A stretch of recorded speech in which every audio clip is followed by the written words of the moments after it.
Natural hair colour కోసం చూస్తున్నారా? అయితే Anoos henna and black expert వాడండి.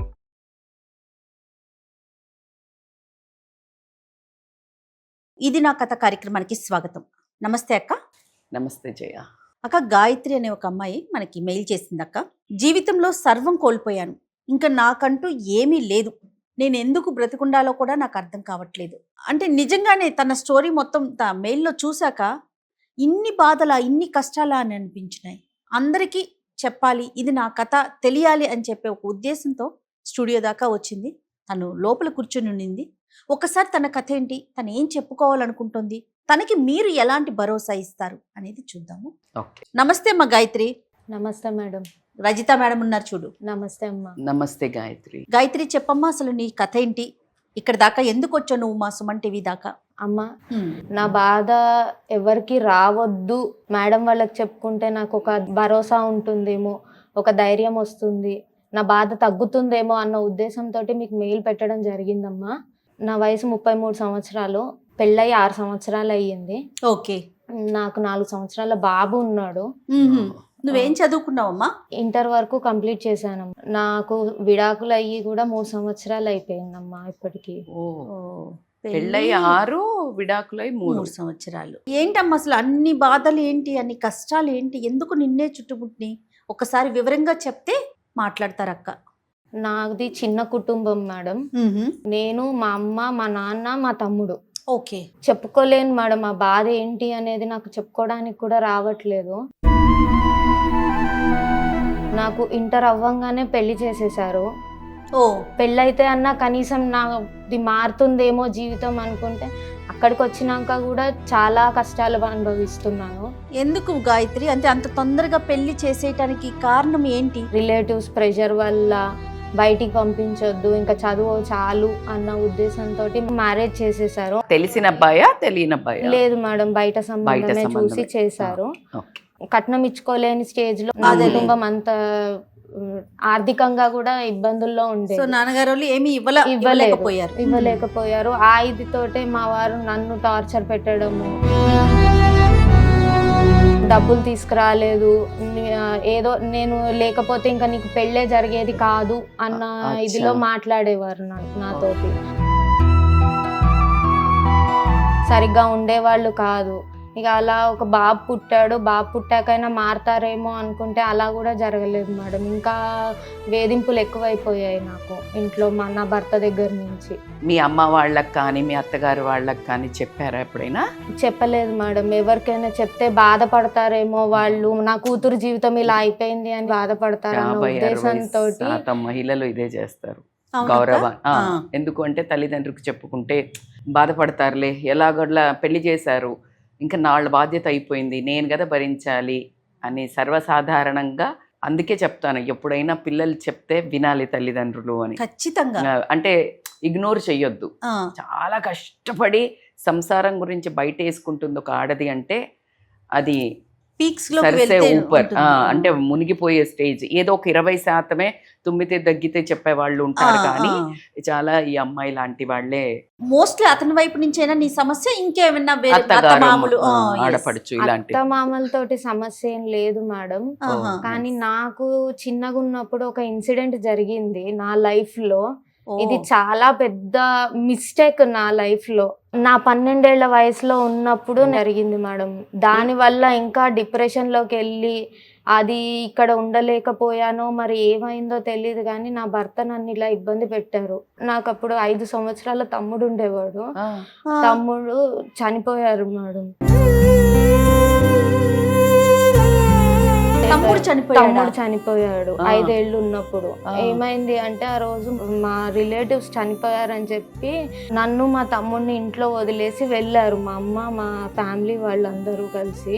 కాదమ్మా, మీ ఇద్దరే ఇంట్లో ఉంటే వీళ్ళు అక్కడికి వెళ్ళారు. నాకు అప్పచెప్పి వెళ్ళారు మేడం. మేమిద్దరం కాసేపు ఆడుకున్నాము. పాలు తాగుతానక్క అంటే సరే అని చెప్పి, అప్పట్లో పాతకాలంలో స్టవ్స్ ఉండేవి కదా మేడం, ఎలక్ట్రికల్ స్టవ్స్. ఆ స్టవ్ ఉండేది ఇంట్లో, దానిపైన పాలు కాగబెట్టే వాళ్ళము. కాయిల్ వస్తుంది ఇట్లా, కాయిల్ లాగా. Right right. ఆ స్టవ్ పైన కాగబెట్టి స్టవ్ అది స్విచ్ ఆఫ్ చేయడం మర్చిపోయాను. అదేలే, ఓకే. అయితే తమ్ముడు ఏం చేశాడు, ఆడుతూ ఆడుతూ అది ఎర్రగా కనిపించేసరికి మరి ఏమనుకుని దాని దగ్గరికి వెళ్ళి ఆడుకుందాం అనుకున్నాడా మరి ఏంటో తెలియదు, కానీ షాక్ తగిలి తమ్ముడు అప్పటికప్పుడే స్పాట్ లో చనిపోయాడు.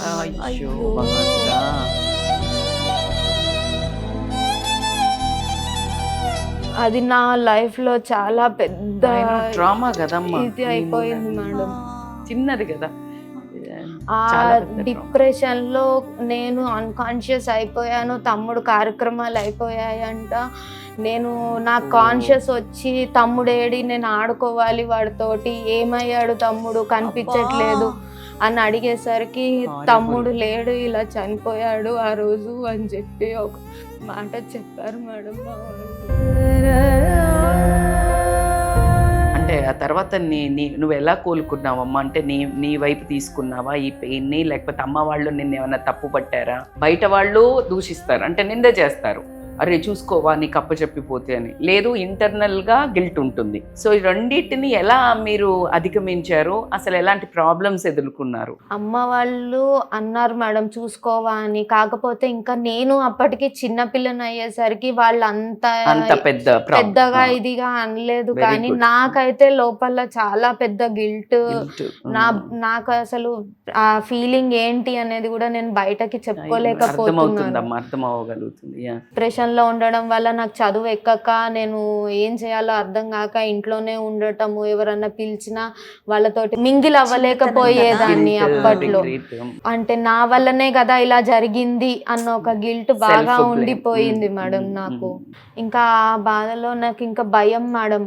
ఏది చూసినా ఇట్లా ముందు నుంచి ఎవరన్నా వెళ్తున్నా కూడా అయ్యో ఇదేమన్నా యాక్సిడెంట్ అవుతుందా, ఇంకా అదే ఫోబియాలో ఉండిపోయాను మేడం. పేరెంట్స్ ఇలా ఉంటే కష్టం అని చెప్పి హాస్పిటల్కి తీసుకెళ్ళి మెడిసిన్స్ వాడించి కొంచెం సెట్ అయిన తర్వాత ఇంటర్ కంప్లీట్ చేశాను మేడం కష్టం మీద. ఇంటర్ కంప్లీట్ అయ్యింది, కొంచెం ఓకే ఇప్పుడు సెట్ అవుతున్నాను అనే టైంకి మా ఫాదర్ చనిపోయారు.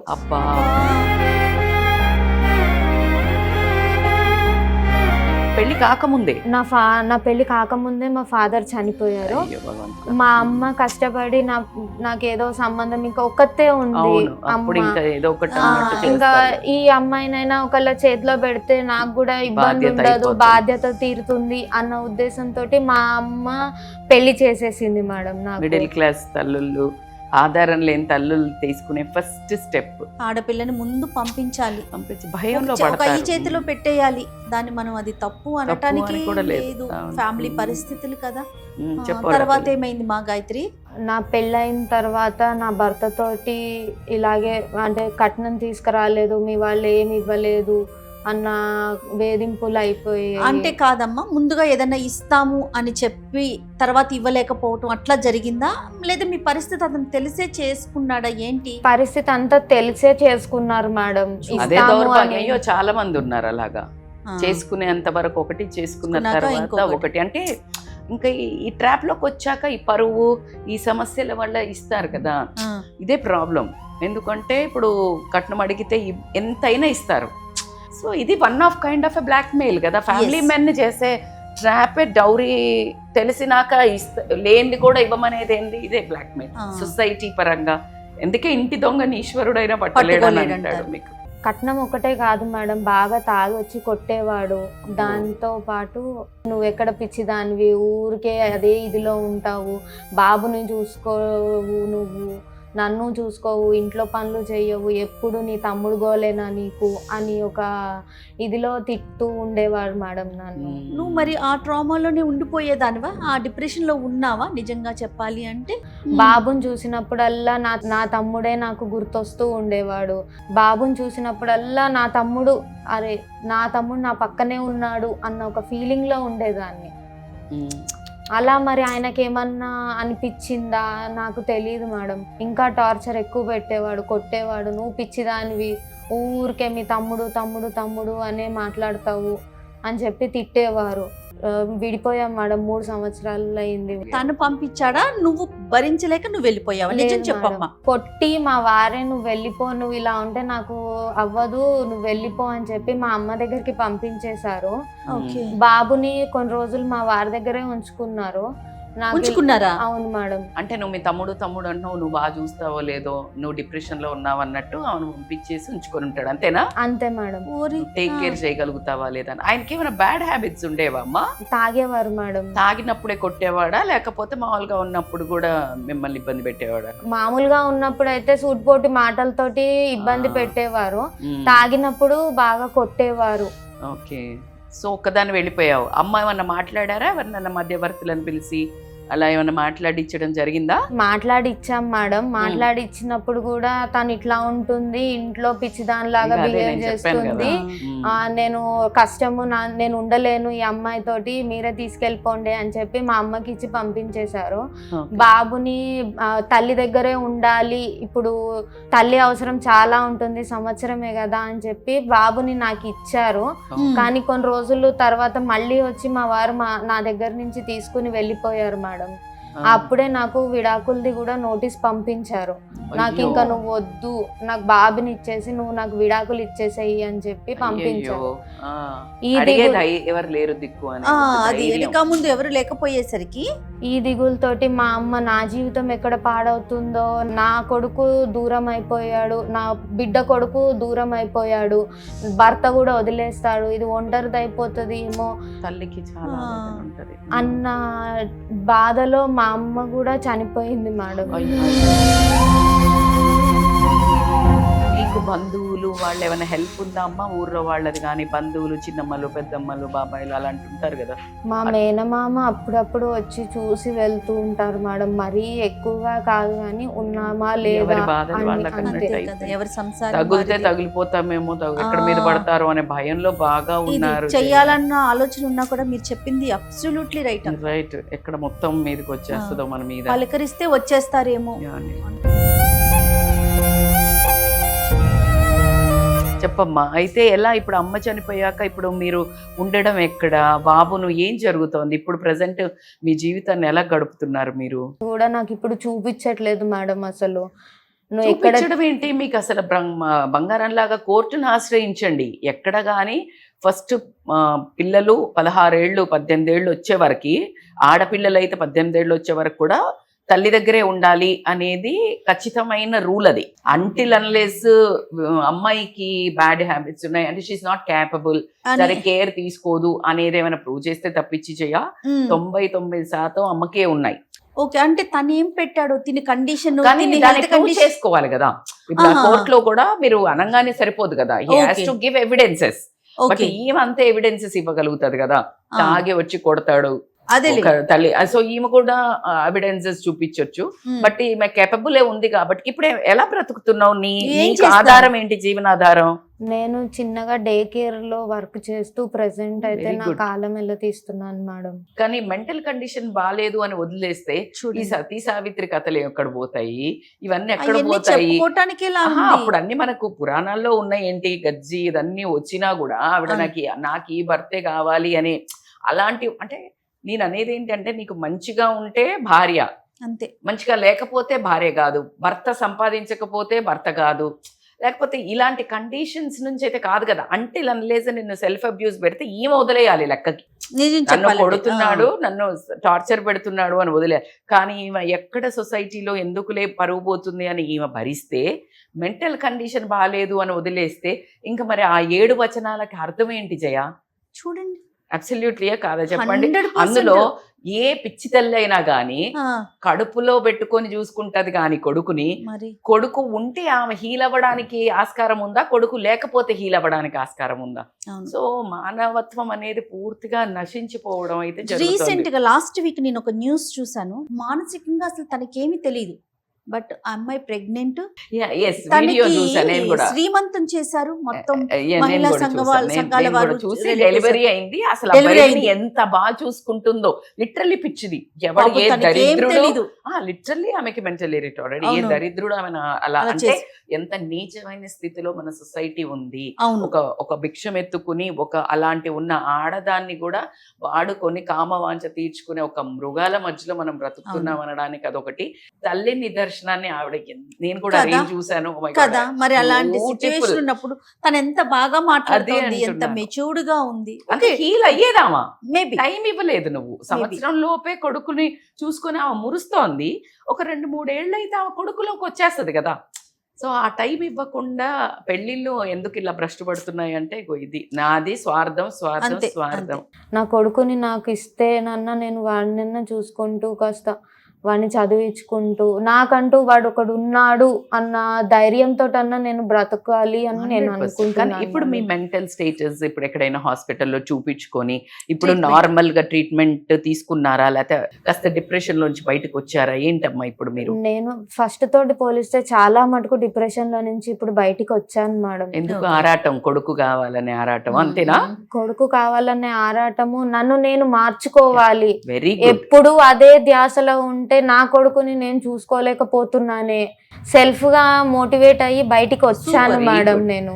సో అతను ఏమన్నా మళ్ళీ మ్యారేజ్ ఏమన్నా చేసుకున్నాడమ్మా? నీకు అట్లా తెలిసిందా, ఏమన్నా ఉందా? లేదు మేడం, అసలు ఎక్కడ ఉంటున్నాడు, ఎక్కడ ఉంచాడు కొడుకుని కూడా తెలీదు మేడం. నాకు తెలిసిన ఇల్లు అక్కడి నుంచి వెళ్ళిపోయారు అని తెలిసింది అయ్యయ్యో. మేడం మధ్యలో వెళ్తే. అసలు ఏం చెయ్యాలి అనేది నాకు మీ ద్వారా ఒక సజెషన్ ఇస్తారేమో అని చెప్పి నా బాధ ఇప్పటి వరకు ఎవరికి చెప్పుకోలేకపోయాను మేడం. నన్ను మీరు అర్థం చేసుకుంటారు, నా బాధని తగ్గించగలరు మీరే అన్న ఉద్దేశంతో ఇంత దూరం నేను రావాల్సి వచ్చింది మేడం. ఇప్పుడు నేను ఏం చేస్తే బాగుంటుంది అనేది మీ దగ్గర నుంచి ఒక సజెషన్ గురించని. 100% అయితే మీకు సొల్యూషన్ ఆల్మోస్ట్ దొరికినట్టే. ఎందుకైతే మీరు ఎప్పుడైతే ఒక 1000 మందికి మనం ఎప్పుడైతే చెప్తామో, ఎక్స్ప్రెస్ చేస్తామో, కొంచెమన్నా మన బాధ అనేది లోపల హీల్ అవ్వడం అయితే జరుగుతుంది జయ. ఎందుకు అంటే ఇప్పుడు మన వ్యూవర్స్ కానీ ఇప్పుడు మేం కానీ ఖచ్చితంగా మీకు తెలియకుండానే ఒక ఎనర్జీ ట్రాన్స్ఫర్ అవుతుంది. అంటే అందరూ అయ్యో ఎవరైనా కష్టం వస్తే వదిలేస్తారా, వాడు ఎలాంటోడు అనేది కానీ, చూడు ఒక కష్టం మీద ఒక కష్టం వచ్చేసిందే అనేది కానీ, ఇలా మనుషులు అనుకున్నది ఎనర్జీ అయితే ట్రాన్స్ఫర్ అవుతుంది. ఫస్ట్ ఆఫ్ ఆల్ మీరు రెడీ ఉన్నారా? మేము చెప్పేదాన్ని పట్టుకుని మీరు ముందుకు వెళ్ళడానికి మీరు రెడీ ఉన్నారా? ఎందుకంటే మీరు ఈ క్షణం ఇక్కడ నుంచి వెళ్ళిపోయిన తర్వాత మేము చెప్పడం వేరు, దాన్ని పాటించకపోతే మళ్ళీ మీరు ఎలా ఉన్నారు అని మీకంటే ఎక్కువ మాకు దిగులైతే ఉంటుంది. ఇక్కడ కూర్చొని ఊరికే సమాజానికి ఏదో ఒక షో లాగా అయితే కాదు. ఖచ్చితంగా మీరు ఏది చెప్పినా నేను పాటిస్తాను మేడం. నా కొడుకుని నా దగ్గరికి రప్పిస్తారు అన్న ఒక నమ్మకం కూడా నాకు ఉంది మేడం. ఫస్ట్ ఆఫ్ ఆల్ ఒంటరిగా వస్తాం, ఒంటరిగా చచ్చిపోతాం అనే దాంట్లో నేను ఎంత వైరాగ్యం అనుకున్నా, ఎంత ఫిలాసఫీ అనుకున్నా ఇది వాస్తవం. అవునా? నమ్మి తీరాలి. కోట్లు అంటే మల్టీ బిలియనీర్ అయిన రతన్ టాటా పెళ్లి చేసుకోకుండా ఒంటరిగా ఉండి ప్రపంచంలో ఇది కదా ఒక మనిషి అంటే, ఒక మనస్తత్వం అంటే కొన్ని వేల కోట్ల మందికి హెల్ప్ చేసి చనిపోయాడు. మేడం నాకే దిక్కు లేదు, నేనెవరికి హెల్ప్ చేస్తాను అంటే సేవ అనేది ఒకటి ఉంది. అంటే ఏంటి, నీకు పిల్లలు చిన్న పిల్లలు ఆర్ఫనేజెస్లో ఉంటారు. ఓకే, నీకు పుట్టాడు ఇప్పుడు కొడుకు, కానీ నువ్వు అనుకుంటే కొన్ని వేల మంది పిల్లలకి నువ్వు సర్వీస్ చేయొచ్చు. 2 రకాలుగా పనిచేయాలి ఇప్పుడు మీరు.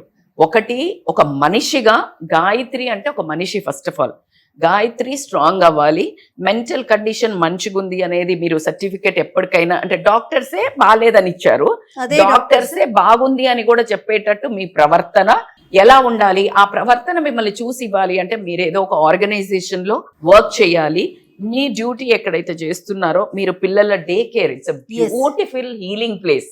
ఖచ్చితంగా ఆ పిల్లలకు మీ వాత్సల్యము, మీ ప్రేమ, మీ కేర్ 100% ఇవ్వండి.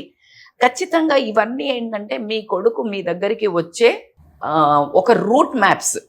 డైరెక్ట్ గా కోర్టు ద్వారా జరిగేవి ఒకటైతే, ఇండైరెక్ట్ గా మనం ఒక ప్రవర్తన ద్వారా జరిగేవి మీకు మిరాకిల్ ఎప్పుడు జరుగుతుందో మీ హస్బెండ్ రియలైజ్ అయ్యి ఆ కొడుకు పెరిగాక కొన్ని రోజులు అయ్యాక అమ్మ అమ్మ అని అడుగుతుంటే ఆ వేదన చూడలేక కూడా మిమ్మల్ని వెతుక్కుంటూ వస్తాడు.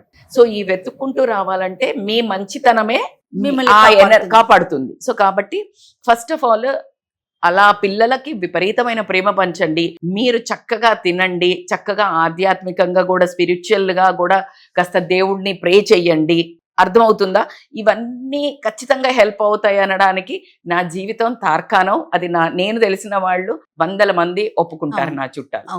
సో కాబట్టి ఇప్పుడు ప్రెసెంట్ ఎక్స్పీరియన్స్ అవుతూ దాంట్లోంచి బయటికి రావడానికి ఎక్సలెంట్ మార్గాలు అంటే మాత్రం సర్వీస్, స్పిరిచువల్ టచ్, నీకు నువ్వు మొండిగా మారటం. నేను ఎవరో వచ్చి నాకు హెల్ప్ చేయాలి, ఎవరి వాళ్ళో నేను కంప్లీట్ అవుతా అనుకోవడంలో ఉన్న ఒక మూర్ఖత్వము ఇంకోటి లేదు.